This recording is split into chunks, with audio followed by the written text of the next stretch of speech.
রাতেই কুতুবদিয়ায় নোঙর করবে MV Abdullah. Somali জলদস্যুদের জিম্মিৎসা থেকে মুক্ত বাংলাদেশি পতাকাবাহী জাহাজ এমভি আবদুল্লাহ ২৩ নাবিক নিয়ে সোমবার ১৩ মে রাতে কুতুবদিয়াতে পৌঁছাতে পারে। সেখানে আংশিক পণ্য খালাস হবে। মঙ্গলবার বিকালে বোট বা লাইটার জাহাজে নাবিকদের আনা হবে জেটিতে।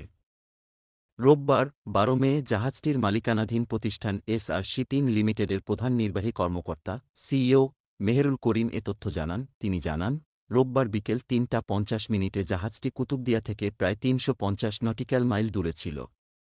জাহাজটি যে গতিতে চলছে তাতে আগামীকাল সন্ধ্যা বা রাতের মধ্যে কুতুবদিয়ায় পৌঁছাতে পারে বলে ধারণা করা হচ্ছে। জাহাজের চতুর্থ প্রকৌশলী তানভীর আহমেদ জানান, জাহাজটি এখন দেশের উপকূলের কাছাকাছি রয়েছে। সবাই বাড়িতে পৌঁছে আত্মীয়স্বজনদের সঙ্গে দেখা করার জন্য অধীর আগ্রহে অপেক্ষা করছে। জাহাজটির মালিকানা প্রতিষ্ঠান কেএসআরএমের মিডিয়া উপদেষ্টা মিজানুল ইসলাম জানান, কুতুবদিয়ায় কিছু চুনাপাথর আনলোড করে চট্টগ্রাম বন্দরের উদ্দেশ্যে রওনা হবে জাহাজটি। সোমবার ১৩ মে সন্ধ্যা নাগাদ ২৩ নাবিক নিয়ে জাহাজটি কুতুবদিয়াতে পৌঁছার কথা রয়েছে। তিনি বলেন, আমরা যতটুকু জানি জাহাজে থাকা সব নাবিক সুস্থ রয়েছেন।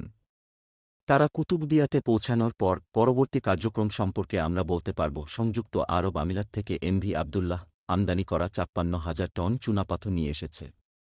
কার্গোর কিছু অংশ কুতুবদিয়ায় খালাস করা হবে এবং বাকি পণ্য খালাসের জন্য জাহাজটি চট্টগ্রাম বন্দরের বহির্নোঙরে আসবে। উল্লেখ্য, সোমালি জলদস্যুদের হাতে অপহরণের দীর্ঘ ১ মাস পর গত ১৩ এপ্রিল সোমালিয়া সময় রাত ১২টা এবং বাংলাদেশ সময় রাত ৩টায় মুক্তি পায় এমভি আবদুল্লাহ জাহাজসহ ২৩ নাবিক। এর আগে জলদস্যুদের মুক্তিপণের টাকা পৌঁছানো হয় একটি বিশেষ এয়ারক্রাফটের মাধ্যমে।